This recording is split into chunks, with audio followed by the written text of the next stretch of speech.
Hello, everybody. How are you on your Independence Day today? How's everybody doing? I'm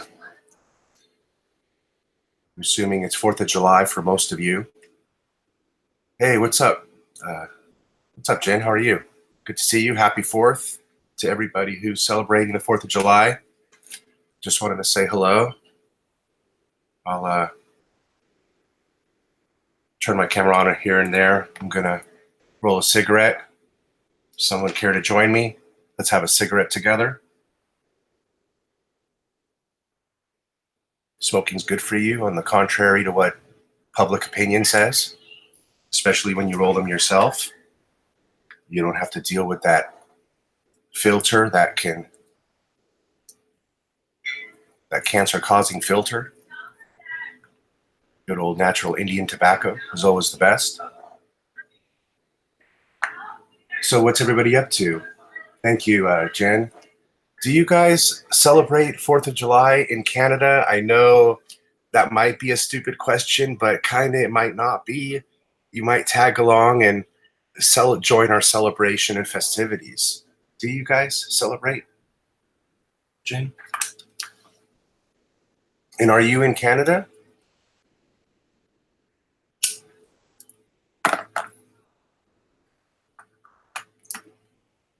You know, one of the things, I got an email yesterday that kind of was frustrating, and I'm wondering if I can share it with you guys. Let me see if, oops, sorry. Let me find that email. Somebody's mowing their lawn on 4th of July. Come on, people. Ridiculous.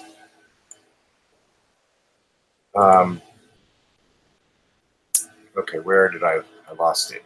Hold on a second. Let me pull up my email. There it is. Are you any of you guys into guns at all? I know in some of you are in countries where you can't own a firearm, but California just came out with a new law as of July 1st, limiting the purchase of ammunition. I can't believe that son of a bitch is doing his gardening on 4th of July holiday, man. Get the fuck out of here, dude. Anyway, there's a new law in California. Any of you guys interested in knowing about it? It's like, holy shit, man. To buy ammunition, you have to buy a firearm. So if you want to go buy ammunition for your gun right now, you can't just go buy ammunition for your gun right now. You need to go to the store, have them process a background check, and when you pass that background check in 10 days, then you can buy ammunition for 30 days after that, but just for 30 days. And it can only be for the firearm that you own. Man, that's pissing me off, motherfucker with his blower. All right, and then if you, and that's only for 30 days. So the way you really need to do it is you have to buy a gun. You have to buy a gun in order to pass a firearms check, and then you can buy ammo for 5 years after you buy a gun. But unless you buy a gun, you're kind of screwed. Man, that motherfucker, I'm gonna fucking kick his ass. My broken foot. Okay, let me see here. Get out of the screen. Screw California and their gun laws. That's all I can say. If you own a gun in California, shit, don't want to deal. Oh shit, we're having an earthquake. Holy shit, we're having a huge earthquake. Whoa, man, the whole place is shaking. Oh my God. Giant earthquake. Holy shit, it's still shaking. Wow, man, this is a big one. Holy smoke, this is a big earthquake. Wow, the place is still shaking. It's still going. Whoa. Whoa, big roll. Live earthquake on TV. Man, we haven't had an earthquake in years. Man, it's still rolling.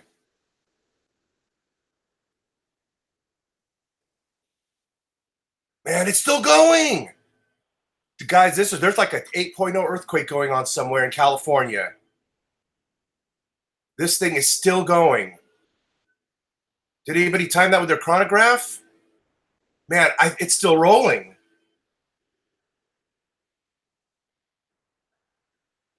I think it stopped. I think it stopped. Man, that was huge.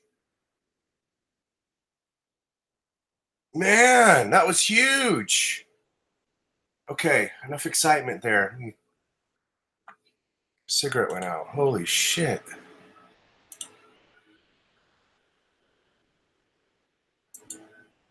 Okay, let's get back to my topic at hand. Inside, guest room, door.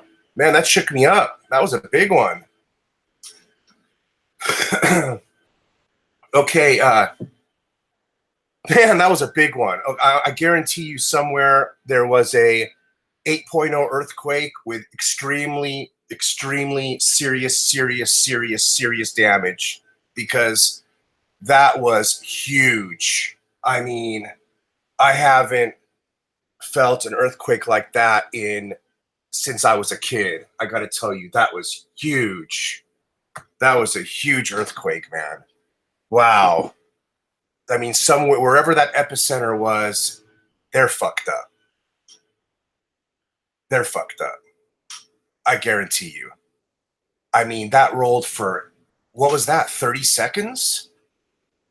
A minute? Wow. Shit. Man, my whole house shook like really crazy.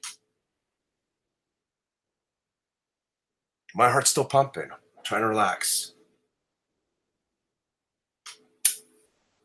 Oh my God, that was big. My cigarette went out. Hey, that's one of the reasons why I smoke these roll your own cigarettes, because they constantly go out. And so instead of, I'm not a big smoker, but I like to enjoy cigarette. But one of the cool things is that it always goes out, because it's not filled with chemicals like all of those commercial cigarettes. So if you don't constantly smoke on it just goes out. So you aren't smoking constantly. It takes you, 30 minutes, an hour to smoke one cigarette. Anyway, hey, I'm checking out these rubber B straps. Let me get back to the topic I wanted to get to. And maybe the gardener guy stopped with his gardening next door.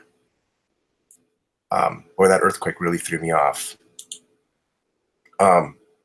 So I'm going to be getting a rubber B strap. And I'm trying to determine which rubber B strap I should buy. The rubber B straps, I got turned on to them by Kevin O'Leary, my buddy over there at Shark Tank.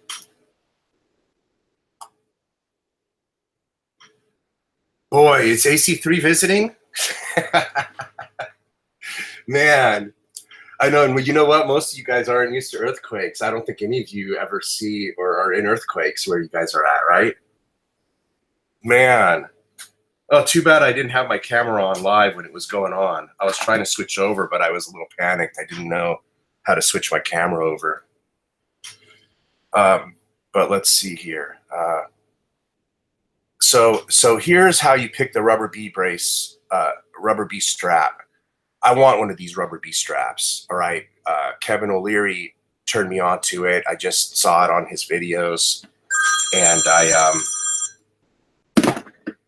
I'm looking for one for a couple of my watches.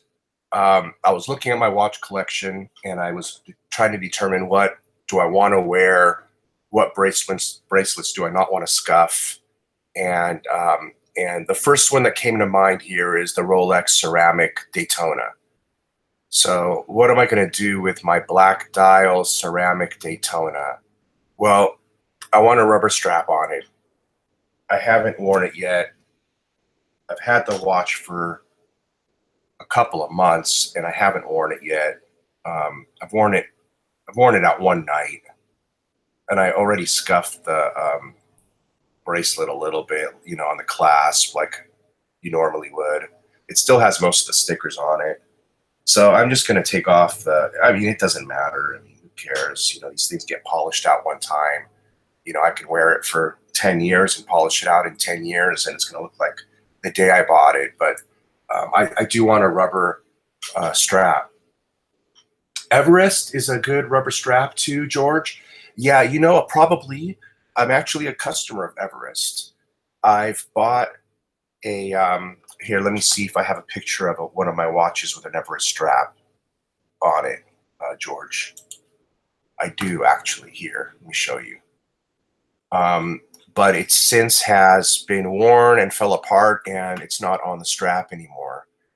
But where is, I have a watch here, right here. If you see my Batman, my Rolex Batman, that's an Everest strap right there.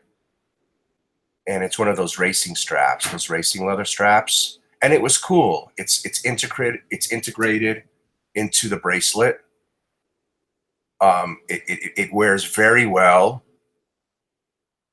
The Everest strap was a great strap. I have never tried their rubber strap, but and why am I not just going to Everest and buying one? You know what? I might do that at some point. For just some reason, I just got turned on to the rubber B by Mr. O'Leary there. And so now I kind of want to mess with the rubber B straps. I'm sorry, I'm not very good at managing my internet here. Okay, there we go. So you get two choices. It was a 6.6. Where was it at, Robert? Where was the epicenter? Do you know? 6.6. Then it must have been pretty close to us if we felt it that strong.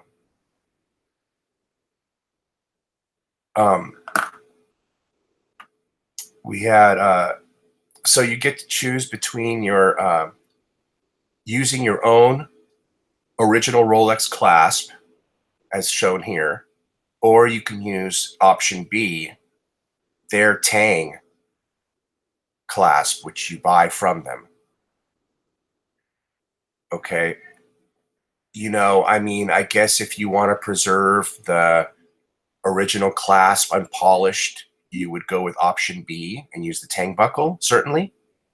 But I'm not interested in that. I think I want that. I'm going to order the original Rolex clasp one, this one here. Bathroom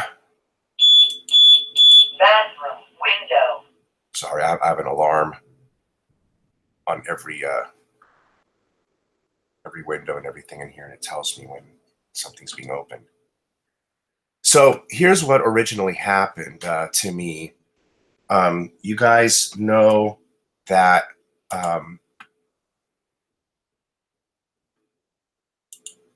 it's not that easy to just switch back and forth, is it? So now is it on me here? Yeah. So you guys know that I recently acquired a black dial Daytona. So it's minty.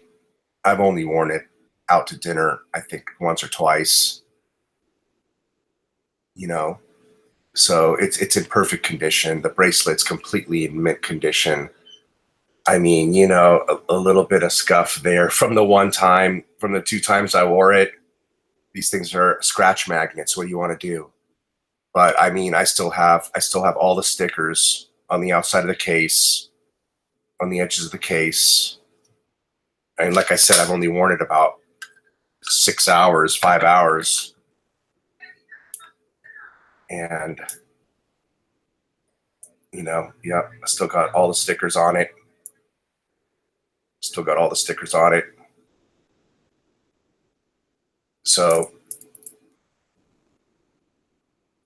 my loyalty piece for being a Rolex fanboy. That's right, baby. That's right. Ridgecrest, huh? That's where the earthquake was in Ridgecrest. So Ridgecrest is probably about an hour from me, an hour and a half from me. 60 miles, 80 miles. Okay, so so what was going to happen with this was I was trading one of our fellow watch friends. I was going to trade this watch for his watch, and that was going to happen, you know, today, tomorrow. That was going to happen this week, but there was a little bit of a problem with him traveling here to California. He's out of state, and he has a two-year-old white dial Daytona, and I was going to make a straight trade for him with my brand new black one because he wants the black one and I want the white one. And, you know, it wouldn't be an issue for me. I would definitely not make a trade if I didn't already have a black dial Daytona. But being that I already have a steel black dial Daytona, I just want a little bit more difference when I'm looking in my box. I'd like to have a white dial one instead of one of these black ones. That's the only reason. I mean, I'd keep this one if someone would trade, or I could, you know, trade out this one for a white one. I don't care which one I keep or which one I trade. Honestly, I'd rather, it doesn't make a difference to me. I really have no preference. I mean, hell, if he wanted to trade me his white ceramic for my black Daytona, you know, I would do that too. I would trade. It doesn't matter which one. But now what happened is circumstances are the trade maybe it'll happen later, but right now it's not going to happen. So I'm going to wear this a little bit, and I don't want to wear it with my bracelet. I want to wear it with my with a rubber B strap. So I'm going to wait for the strap to come in. Now, I have a strap coming in tomorrow from Rubber B, but it's not the strap that I want, so I'm going to return it because I originally thought I was getting the white face style Daytona to keep. So I ordered a strap to match the white dial face Daytona, which is, let's switch now here. Screen share.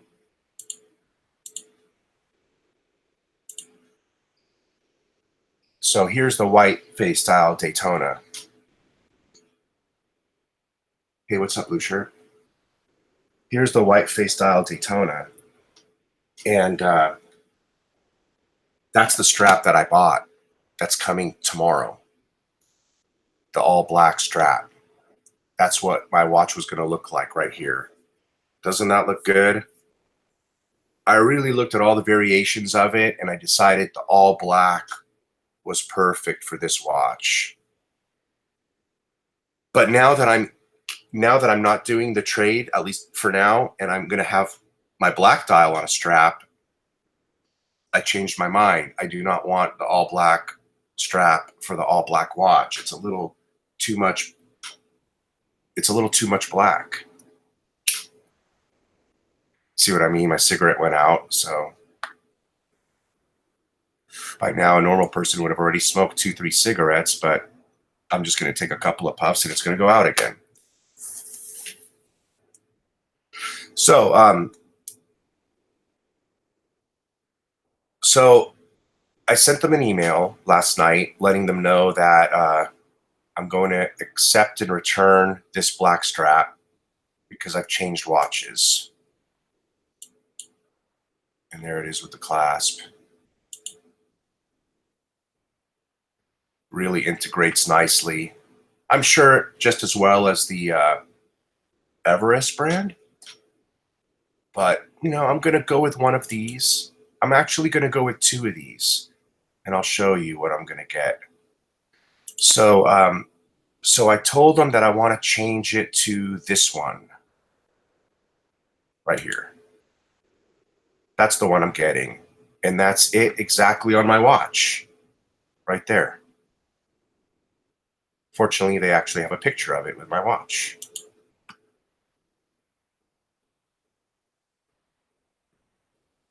This picture looks better, actually. So what do you guys think? That's the one I'm gonna, you've got your choice of green, blue, red stripe, and then there's the all red. I almost went with the all red, to be honest, but I just, that changed my mind. Blue, orange. That one kind of looks cool. I gotta admit, I almost went with that one too. I can still change my mind. You guys like that one? I really like that one. That one kind of looks really cool. But I'm gonna go more traditional, and yeah, I think the black, yeah, that looks pretty tough. And the red stripe breaks the black a little bit up a little bit. But you can see where if it was all black, it's a little too much. That red stripe needs to be there to break it up a little bit. I wish there was a white stripe, a black with a white stripe. I thought that might show you the white. You know what? The white looks awesome, man. I gotta tell you, the white looks freaking, let me show you the white. The white looks awesome. I may get a white one in the future just because it looks so damn killer. But why does my wife insist? Look at this. Look at the white one. Look how beautiful that looks on the white. So clean and crisp. But my wife insists that white bracelets are for women. Would you guys agree that white straps are for women? Yeah, the white is great contrast. It's amazing contrast. Look at,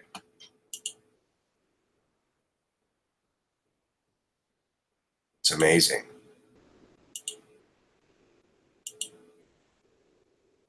But is white for women?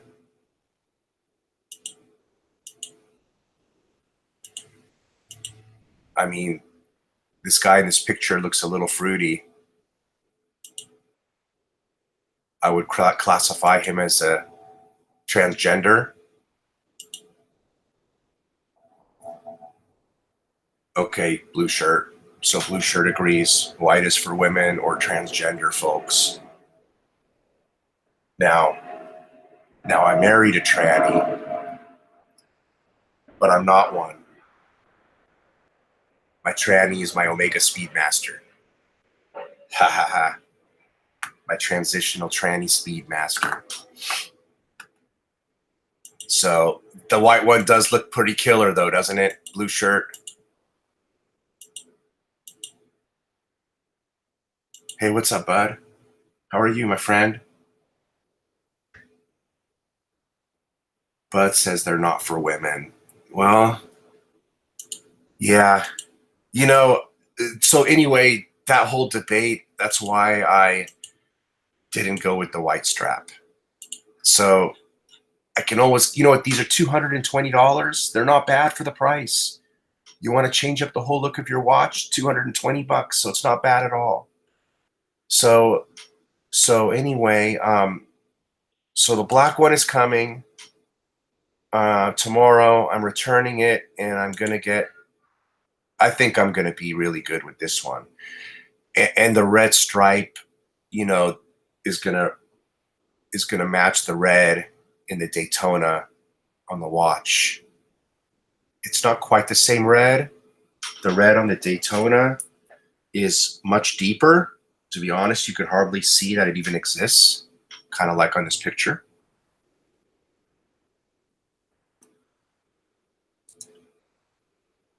Yeah, how are you, bud? Bud got in a car accident. I saw the picture. It was pretty bad.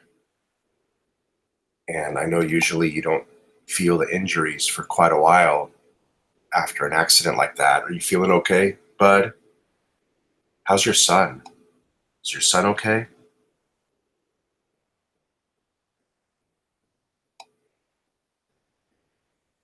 Man, I hope you guys are okay. You know, that's when I first found out I had a problem, a degenerative disc problem, and that I didn't have any discs, and that my discs were going away in my back.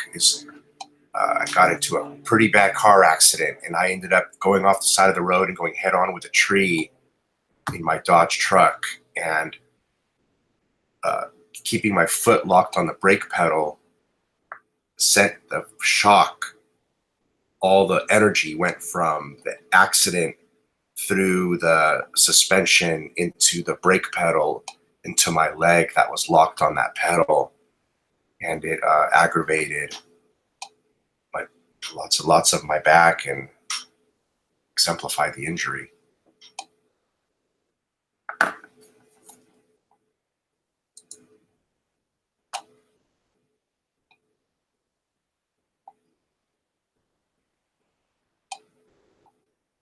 Yeah, man, you know, the accident, you know, the most important thing is that you guys are okay, because I get so scared of cars and accidents with my condition. Oh my God, that's the worst thing that can happen to me, is an accident. Worst thing. So so this is the watch. These are the limited choices you have. You don't need to do anything with this except order it. So when you order it, you just add it to your cart, and bam, there it is. You order it, and you're done. You don't need to know the size, the length, the number of links it's correlated to. You just order it. When I get the strap, there's instructions for sizing it, but to be honest, I'm just going to go to my watch guy at Turno, and I'm going to have them size it for me when I get it. Now I'm going to get a second strap. I'm going to get this one I'm going to get this one right here for my Hulk. Doesn't that look cool? I don't ever wear my Hulk, and I'm not sure why I don't ever wear it. It still has stickers on it too. And it never gets worn. It's maybe been worn as often as my Daytona, just a handful of times. But I really think I'll wear it with this rubber strap, with this green stripe. Look at that. Isn't that cool?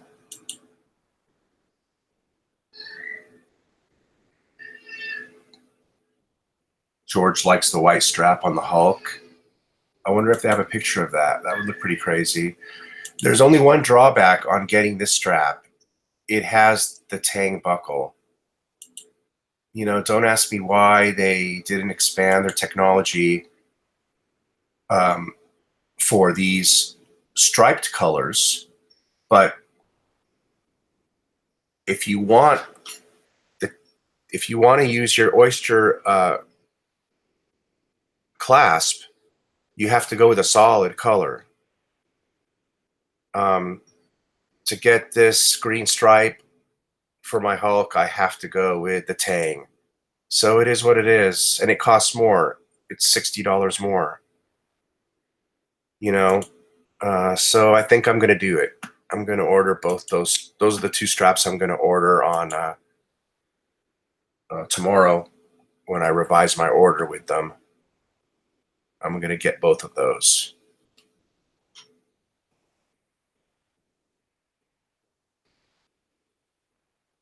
Robert says when he uses the OG rubber on his Polar, on his PO, what's your PO? I was going to say Polar Explorer, but I know you have a Omega Seamaster. You hate the keepers. They never stay in place. Oh, yeah, keepers. I'm with you on that, you know. Yeah, you know, I realize I'm not happy that I have to get that Tang buckle on that. But then again, I realized I have enough watches in my rotation, and I never wear the Hulk at all. So I figured, you know, when I do wear it, it's not often enough to where I should be overly critical on certain things, maybe. So, but yeah, isn't that going to look cool? So that's going to look really great in the watch box. The black stripe, the rubber B on that Daytona like that, and the Hulk. It's going to really add some variety to my box because all my watches, all my Rolex are on steel bracelets, and this will give me some versatility and some fun and some different look. I'll get some action out of these watches. So what's going on with you guys? What are you guys doing today? Are you guys going to be lighting off some fireworks?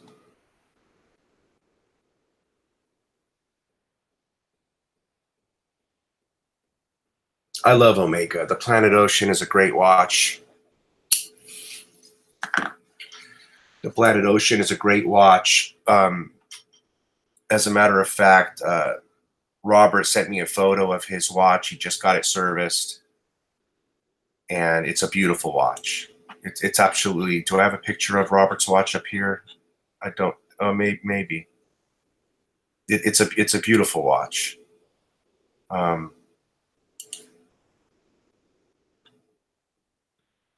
There's Robert's watch right there. So it's a beautiful watch. Absolutely. Can't say nothing about it. And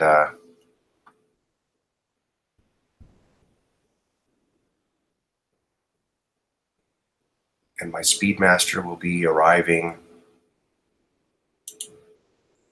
My Speedmaster will be arriving from service. I keep losing my place here. Sorry.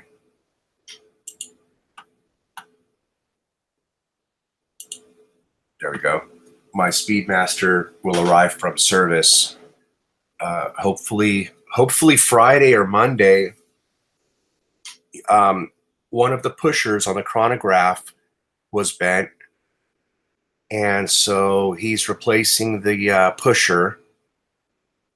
And the pusher that you actually push, the pusher part, is going to be brand new.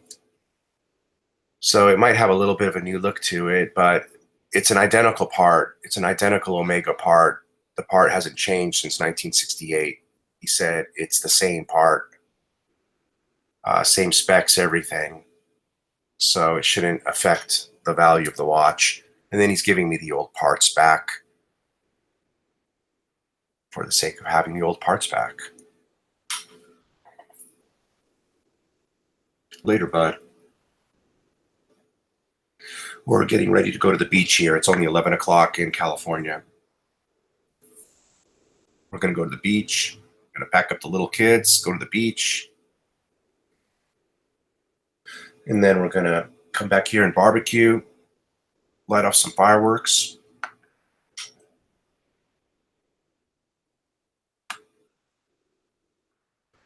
Yeah, well, on the Rolex's blue shirt, I don't think you have a choice anyway, right? You have to buy the watch the way they are. That's for sure. You know what's really fun is that these bracelets are going to add fun to wearing the watch. Some versatility, some fun. It takes a little bit of the fear factor away from scratching the bracelet, especially on that Daytona. You know, I haven't worn that Daytona at all because I don't want to scratch the two-tone links on that sucker. Because I know I knew I was going to get a bracelet for it at some point, a rubber strap for it at some point. So why wear it for a month or two and scuff up the bracelet when I don't need to? So it's been out of my rotation. I haven't worn it. So I'm kind of itching to wear it. So what the hell? Let's get this strapped. And Bud, if we if you decide to come down here or later at some point, we can still oh, he's already gone. But we can still trade, you know, if we're up for it. So I ordered my Omega bracelet and I got that.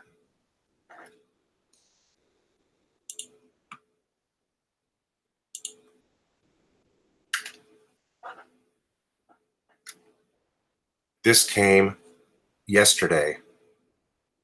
And this is going to go on my 1968 Transitional Speedmaster when it comes back from its repair.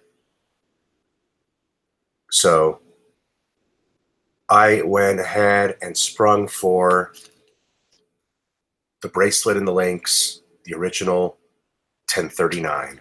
And I got to tell you, fuckers, I got to be perfectly honest with you. This bracelet is mint. This bracelet is mint. It's mint. There's not a single ding on it. It's so shiny and so clean. Yeah, and the way it feels, I had no idea it was going to be like this. Look at this bracelet.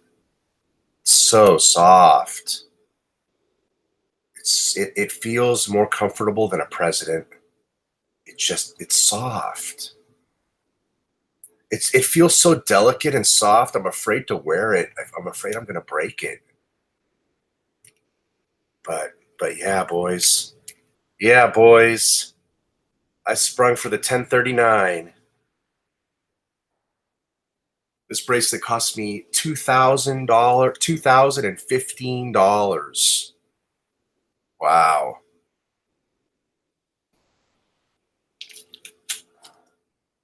And some places sell the end links to you separately. I've seen the end links online for $1,000 just by themselves. These end links. I mean, I think I could sell this bracelet.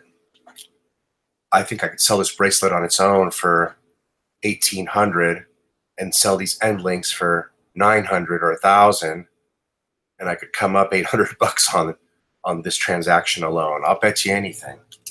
But no, this is going to go on. This is going to go on. I'm so excited. Oh my God, you have no idea. Shit, this is so badass. This is so badass. This is so badass. When this goes on, that Speedmaster, it's going to look so badass. All right. Enough of that. I'm jerking off to this bracelet.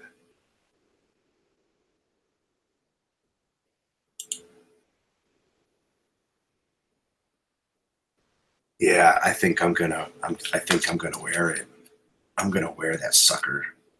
I'll just be very careful. I'm gonna wear it as though it's a high-end luxury watch that's very delicate, scratchable. I'm just gonna be very careful with it. It's gonna go out. It's gonna be worn like as a dress piece once in a while. It's not gonna be a daily. It's gonna be something that reminds me. Here's what it's gonna be. It's gonna be something that reminds me how much I appreciate watches and how they age over time, how they can become more valuable and more sought after. There's a lot of meaning behind this vintage Omega watch for me. It's really pulling me into the hobby a lot, quite a bit.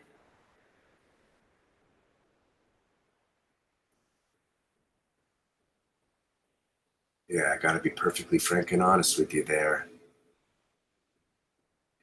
Can't wait till it's all put together. It's gonna be a sweet piece. So what's going on in New York over there, blue shirt buddy? What's going on in New York today? Do you have any plans? Are you gonna go shoot off some fireworks anywhere? You got kids? Young kids? I have an 8-year-old and a 1-year-old. So they keep me busy.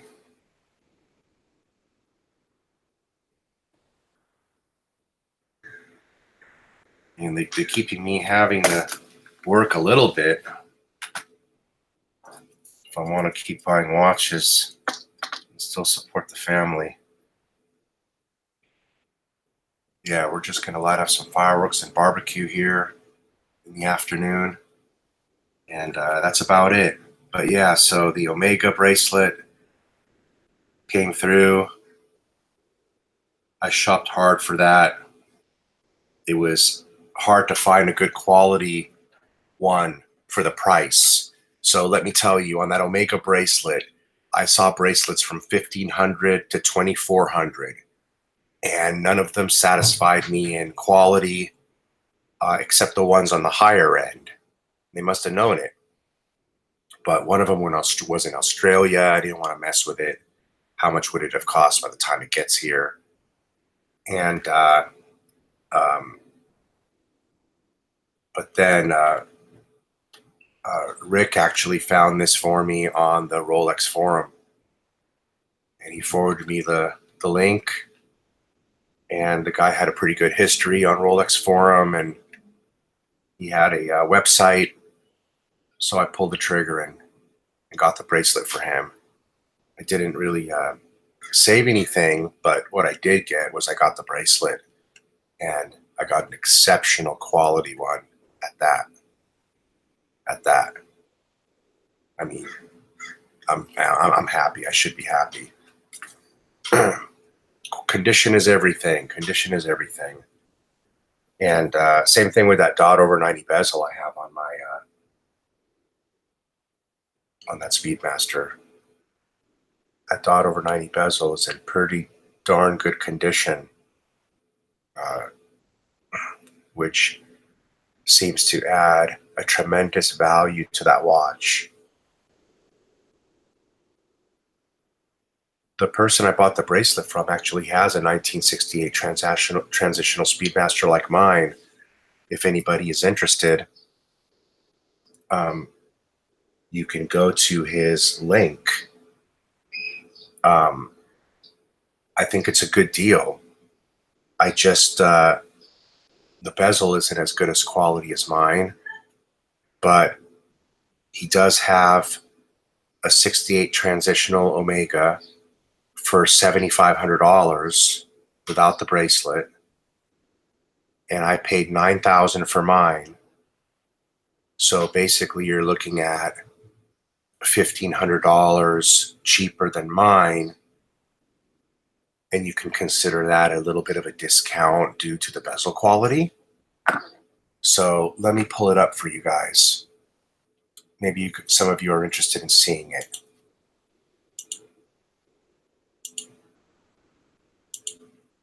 What was his website here? Let me see if I can remember. It was called oysterpalace.com.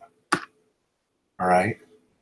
So I'll show you. So this is the guy that came through on the Rolex forum.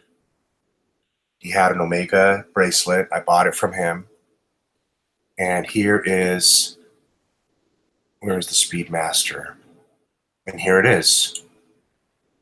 So this is my watch. I like the patina better.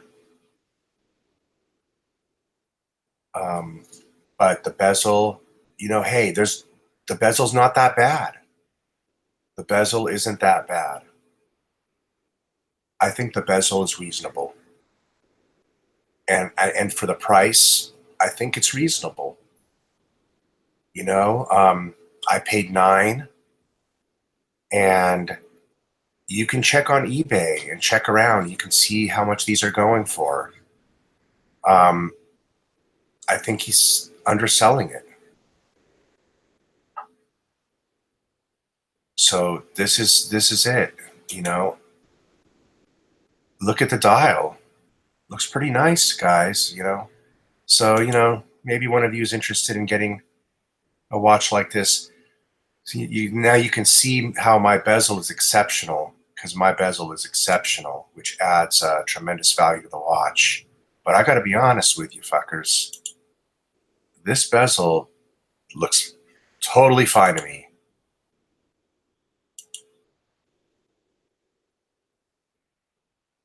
Doesn't this bezel look totally fine?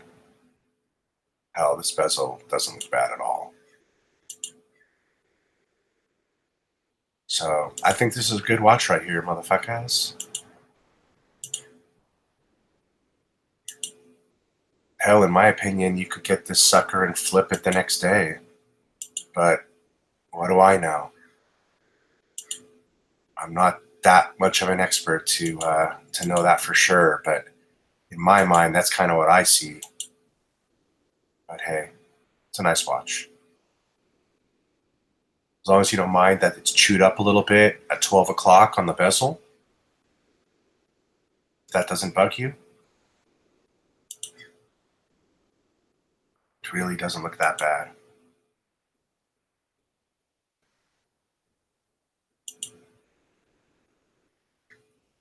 I mean, I think it looks good. I would buy this for $7,500 over a large number of Speedmasters that are out there. That's for certain.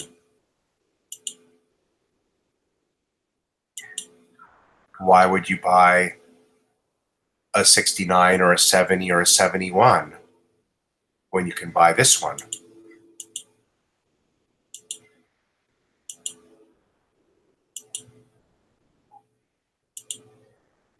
And I'll guarantee you, you know what this guy probably did? I bet you my bracelet was on this watch. Why isn't he selling this watch with the bracelet that I bought? He took the bracelet off, sold the bracelet for $2,000, and now he's selling the watch for $7,500 rather than selling the watch for $9,500. He could have done that too. I'm not sure the reasoning for that. Maybe he had, I would have listed, I don't know. It's kind of weird, right? Did he take the bracelet off of this watch and sell it to me?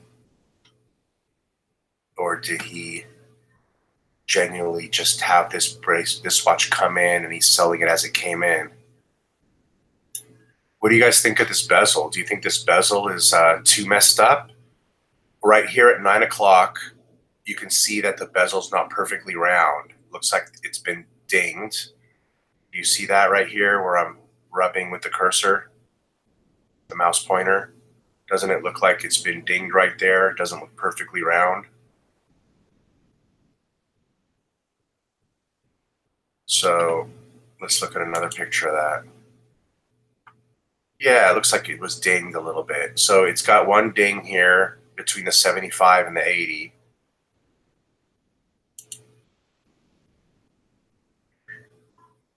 But do you think it's, I mean, just in general, do you guys think that the bezel quality is in fair condition enough to, if you were to buy it, would you pull the trigger on a bezel like this? I mean, you can't expect it to be perfect, right? I'll tell you one thing about this bezel, as opposed to a bezel I wouldn't want. I would not want a bezel that has scratches on it. Scratches are a no-no for me. I do not like long scratches. They attract my eye. They just don't look good. But this has little specks, little specks on it, little nicks. It looks better than scratches.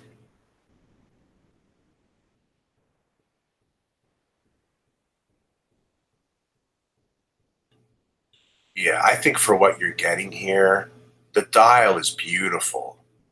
The dial is immaculately beautiful. And the patina is better than my watch patina. It's even throughout. Mine's not even. Mine's very white still. Yeah, you can't expect a perfect bezel from a watch that's 50 years old. I mean, that's why my bezel is probably worth a lot of money. I was reading that these bezels go for anywhere between $2,000 and $5,000, and the highest quality bezels, condition bezels, go for the $5,000. I'm gonna I'm going to say that my bezel is going to be one of those bezels that might be worth $4,000 or $5,000 because it's in that good a condition. But this one's definitely acceptable to me. If I didn't have my transitional, I would probably be pulling the trigger on this one if I came across it.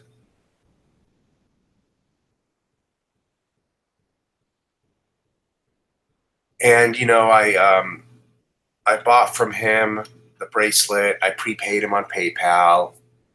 I took a chance. I rolled the dice. The PayPal was his company name, his in quote company name. You know, he's a small dealer. You know, I think he basically is kind of like a watch collector / small dealer, and he's maybe doing it on the side as a hobby or what have you, something like that. But I got my product. I took a chance. He has a 5-year history on the Rolex forums, and then he has this little site here. He's in Northern California. He made me pay fucking sales tax. Whatever. You know, I didn't argue. He has some other watches. If we go to Rolex here, he has some other watches here that I thought were fairly priced. I thought they were fairly priced.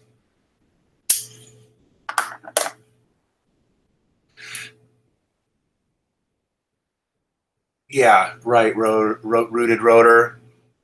I'm not a watch dealer, and I'm not into flipping watches. I've yet to sell one watch ever in my life. I have never sold a watch. I had an Omega, a solid gold Omega that I returned and got my money back after quite some time, like a bad boy. But I have never sold a watch. And so I'm not a flipper. I'm not a dealer. But hey, as a layman guy like you, Rooted Rotor, I would think that it looks like a good deal for someone who wants to flip one. But hell, what do I know? I thought this 85 Rolex with this patina looked kind of cool. It's got a nice look at the spider dial. And was it a gilt dial? Is that a gilt dial? The gold gilt dial? I think it might be. I thought this might have been, it's missing the mother of pearl.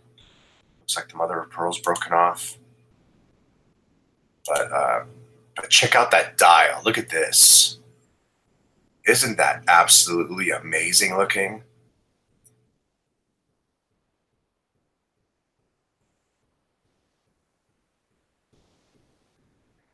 This is Oyster Palace. oysterpalace.com. oysterpalace.com. Check out that. Yeah, he's in Northern California. Look at that dial. Isn't that really, really, living room, really door. cool? Anyway, I'm going to be cutting it off here. Looks like we're going to be going to the beach. But look at that spider dial. I'm just kind of in love with that spider dial. I wouldn't mind having a vintage Pepsi with a spider dial like this.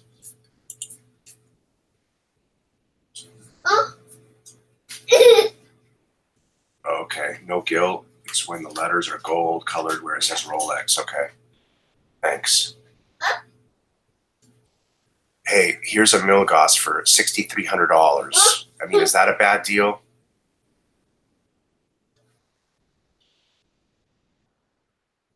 And this is what I'm talking about. A GMT like this. This is what I would like. I want a Jubilee bracelet though. But this is what I'm talking about. I'd like to get a vintage Pepsi like this.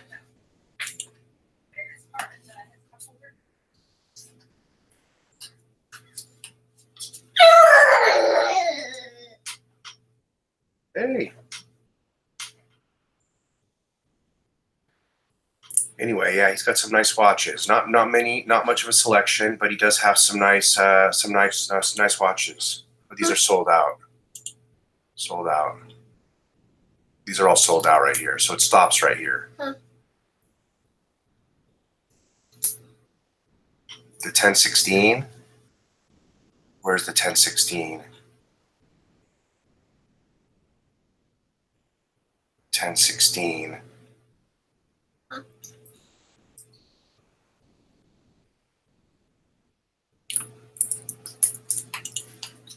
Those are beautiful. Those, the old Explorers and the Milgauss are absolutely gorgeous vintage watches. I'm going to agree with you, man. These are beautiful. Wow, that almost looks like a constellation dial with all the little specks in it. And these things have gone up so much in money. It's ridiculous. Oh, that's a gilt dial. Wow, look at this watch. These things have gone up so much in price, it's ridiculous. It's absolutely gorgeous. I mean, this watch is more beautiful than anything they make today. Rolex doesn't make anything as beautiful as this watch today. I mean, come on. What happened to making watches the old-fashioned way? Yeah, 22,000. I mean, I can't buy that. That's Patek Philippe money, man.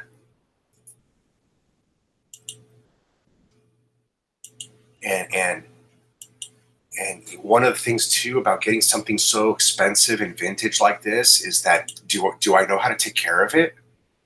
I mean, is it going to continue to age? Is there anything I need to do to it? Or, you know, those are a couple of questions, unknowns I have. Oh shit. That was a close one. Turned around and my 1-year-old has my Daytona in his hand. All right, kid. Yeah, these are big money grails, big money vintage grails right here. I know, crazy money for a 3-hander. Okay, ladies and gentlemen, enjoy your 4th of July. And I think I'm going to thank you for joining me. Just had a little itch to come on here and BS a little bit. And I'm going to get back with the family and we're going to go to the beach. That was crazy, that earthquake, though. All right. Talk to you guys later.